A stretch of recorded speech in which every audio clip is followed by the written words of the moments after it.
Assalamualaikum warahmatullahi wabarakatuh. Halo semuanya, perkenalkan nama saya Nasyala Aziza.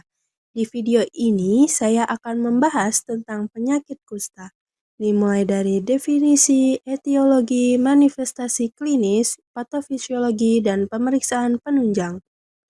Yuk kita mulai. Apakah kalian tahu apa itu penyakit kusta? Kusta ini dikenal sebagai lepra, yaitu penyakit menular kronis yang disebabkan oleh bakteri Mycobacterium lepra. Penyakit ini terutama menyerang kulit, saraf tepi, saluran pernapasan bagian atas, dan mata.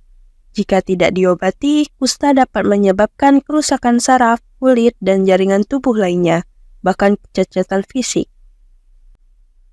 Lalu ada etiologi. Penyebab penyakit kusta ini adalah bakteri Mycobacterium lepra, yaitu bakteri gram-basil positif yang berbentuk pleomorf lurus, batang panjang, sisi paralel, dengan kedua ujung bulat. Bakteri ini tidak bergerak dan tidak berspora, dan dapat tersebar atau berkelompok dalam berbagai ukuran yang disebut globi. Patofisiologi penyakit kusta. Penyakit kusta ini berawal dari Mycobacterium lepra yang masuk ke dalam tubuh manusia dengan masa sampai timbulnya gejala dan tanda itu sangat lama dan bahkan bisa bertahun-tahun dengan masa inkubasinya bisa 3-20 tahun. Lalu, bakteri ini seterusnya bersarang di sel Schwann yang terletak di perineum. Karena basil kusta suka daerah yang dingin yang dekat dengan kulit dengan suhu sekitar 27-300 Celcius. Lalu, sel Schwann seterusnya mengalami kematian dan pecah. Lalu, basil kusta dikenali dengan sistem imunitas tubuh host. Tubuh melakukan proteksi melalui dua aspek, yaitu imunitas non-spesifik dan spesifik.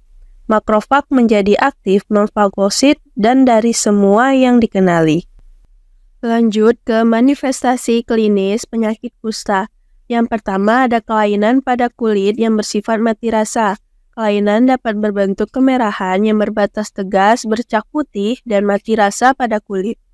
Yang kedua ada penebalan pada saraf tepi dengan disertai gangguan pada fungsi saraf. Gangguan fungsi saraf diakibatkan oleh peradangan saraf tepi yang bersifat kronis. Gangguan fungsi saraf dapat berupa mati rasa atau gangguan fungsi sensoris, paresis atau paralisis otot, atau gangguan fungsi motoris, dan kulit yang mengering atau gangguan fungsi otonom. Yang ketiga ada masalah pada mata. Kusta bisa menyebabkan mata kering, iritasi, atau bahkan kebutaan jika tidak ditangani dengan baik. Lanjut ke pemeriksaan penunjang penyakit kusta. Yang pertama ada pemeriksaan bakteriologis atau slit skin smear. Ini tujuannya untuk mendeteksi keberadaan bakteri Mycobacterium lepra pada kerokan kulit. Ini dilakukan dengan cara sampel kerokan kulit diambil dari lesi kulit yang aktif atau dari cuping telinga. Kemudian diperiksa di bawah mikroskop setelah diwarnai. Untuk hasil positif pada pemeriksaan ini menunjukkan adanya infeksi kusta. Yang kedua ada pemeriksaan histopatologis atau biopsi kulit. Ini tujuannya untuk melihat gambaran sel dan jaringan kulit di bawah mikroskop, membantu dalam diagnosis dan klasifikasi kusta.